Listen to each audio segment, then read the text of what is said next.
সবচেয়ে আনন্দের বিষয় এটি যে আমরা আবার একটি নিরাপদ স্থায়ী সরকার গঠন করতে যাচ্ছি।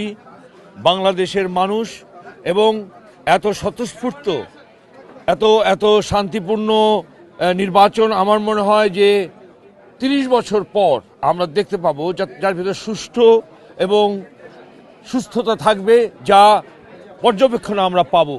সবচেয়ে বড় কথা হচ্ছে যে এই মৌলবাদী শক্তিগুলো আমাদের এশিয়ান পার্টটাকে নষ্ট করে দিচ্ছে। তাদের নিজস্ব এক ধরনের ভাওতাবাজি, তারা ইসলামকে ব্যবহার করে যেগুলো করছে, এটি সত্যি সাধারণ মানুষের জন্য অত্যন্ত ক্ষতিকারক, যা পরবর্তীতে আমাদের সংস্কৃতি, আমাদের রাজনীতি, আমাদের মনোকামনা, আমাদের স্বতন্ত্রতা, আমাদের ব্যক্তিত্ব কেড়ে নেওয়ার জায়গায় নিয়ে চলে যাবে।